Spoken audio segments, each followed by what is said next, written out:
તું ખરેખર ખુશ છો સોનલ?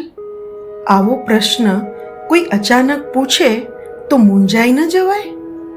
જવાબ આપતા પહેલા પ્રશ્નનો સંદર્ભ પણ ખબર હોવી જોઈએ ને, કે નોકરીમાંથી મજા જતી રહે ત્યારે છોડી શકવાની હિંમત, અનિયમિત આવક સાથે પોતાનું ગમતું કામ તેમજ ઘર અને કેરિયરનું સંતુલન કેવી રીતે?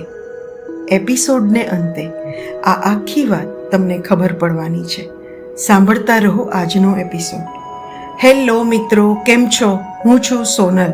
સ્વાગત છે આપ સૌનું મારી વાત પોડકાસ્ટમાં. મારી સાથી કર્મી અને બહેનપણીએ વાતમાં એક દિવસ મને પૂછી લીધેલું કે સોનલ, તું ખરેખર ખુશ છો? મેં શું જવાબ આપેલો તેની વિગતે વાત કરું છું. તે દિવસે તે મારી બહેનપણી સાથે ફોન પર કામની વાત પત્યા પછી હું આવજો કહી ફોન રાખવાની તૈયારી કરી રહી હતી. ત્યાં તેણે મને કહ્યું, સોનલ, 1 મિનિટ, મારે તને કંઈ સમાચાર આપવાના છે. હું થોડી મૂંઝાઈ. મને વળી એને શું સમાચાર આપવાના હોય? અમે એકબીજા સાથે કામ વગર કોઈ ખાસ વાત પણ કરતા નથી. તેણે વાત શરૂ કરી, સોનલ, હું ફૂલ ટાઈમ જોબ છોડી રહી છું. કેમ? મારાથી એકદમ આશ્ચર્ય સાથે પૂછાઈ ગયું. તે એ જ સંસ્થામાં કામ કરતી હતી જ્યાં મેં પહેલાં કામ કર્યું હતું. તે તો ત્યાં 7-8 વર્ષથી કામ કરી રહી હતી અને કામમાં પણ આમ તો ખુશ જ લાગતી હતી. મારા આશ્ચર્યનો જવાબ આપતી હોય તેમ તેણે મને કહ્યું કે હા, મજા તો આવતી હતી, પણ ખરેખર છે ને, છેલ્લા થોડા સમયથી મજા નહોતી આવતી. મને કામનો ભાર લાગી રહ્યો હતો. મારો આખો દિવસ અપડાઉન અને કામમાં એ રીતે જતો કે હું મારા કુટુંબ પર તો ધ્યાન નહોતી જ આપી શકતી, પણ હવે તેની અસર મારી તબિયત પર પણ પડી રહી છે. તેની આ વાત સાંભળી મેં તને કહ્યું કે જેટલી હું તને ઓળખું છું, આ નિર્ણય લેવો સહેલો નહીં જ હોય, છતાં તું લઈ શકી એની મને ખુશી છે. હા, અઘરું તો હતું જ. તેથી નિર્ણય લેતા પહેલાં મેં 1.5 મહિનાની રજા લીધી. પછી પણ મારા આ વિચારમાં કોઈ બદલાવ ન આવ્યો. તેથી મેં નોકરી છોડવાનું નક્કી કર્યું. સોનલ, ખૂબ સરસ, તને મારી ખૂબ ખૂબ શુભેચ્છાઓ, એમ કહી હું ફરી ફોન પૂરો કરવાની તૈયારીમાં હતી ત્યાં તેણે મને કહ્યું, સોનલ, મારે તને કંઈક પૂછવું છે. મેં કહ્યું, પૂછ.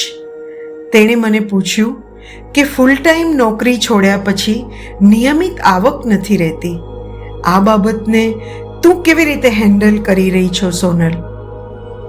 મેં કહ્યું, એ સ્વીકારીને કે હવે નિયમિત આવક નહીં રહે તો તેનાથી આર્થિક સ્વતંત્રતા જતી રહેશે તેવું તને નથી લાગ્યું? તેણે ફરી પૂછ્યું. મને એવું જ લાગ્યું હતું. શરૂઆતમાં તે હેન્ડલ કરવું અઘરું હતું. પછી જ્યારે પૈસાને લગતી અસલામતી અનુભવતી ત્યારે હંમેશા વિચારતી કે મારી કોઈ જરૂરિયાતો ક્યારેય અધૂરી નથી રહી અને હવે પણ નહીં રહે. એવો વિશ્વાસ રાખવા માંડી. અને કામ તો મને મળી જ રહે છે અને જરૂર પડે પતિ પાસેથી પણ પૈસા લઈ લો, એમાં શું ઈગો રાખવાનો? મેં જવાબ આપ્યો. પણ સોનલ, તું ખુશ છો? એણે સીધો પ્રશ્ન પૂછી લીધો. મેં કહ્યું, હા, હું ખુશ છું. તેને મારા જવાબથી એટલો સંતોષ ન થયો એટલે એણે ફરીથી પૂછ્યું, તું અમદાવાદમાં ખુશ છો? તારો વર મુંબઈ છે, ઘરને મેનેજ કરવું, દીકરાની દેખરેખ વગેરે તું કેવી રીતે મેનેજ કરે છે? આવી પરિસ્થિતિમાં તું ખુશ છો? તું મેનેજ કરી શકે છે? જ્યાં સુધી હું એવા વિચારમાં રહી કે હું ઈચ્છું એવી જ જગ્યાએ મારા પતિનું કામ કે નોકરી હોય, હું દુઃખી હતી.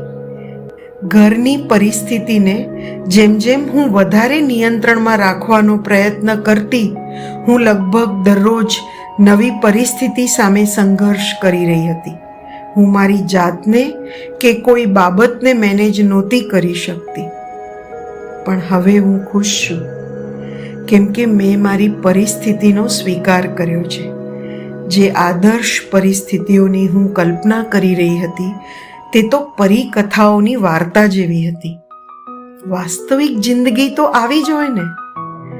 મારો વર એ પરીકથાઓની વાર્તાનો રાજકુમાર થોડો છે કે જેને મારી ઈચ્છાઓ અને જરૂરિયાતો પૂરી કરવા સિવાય બીજું કોઈ કામ જ નથી.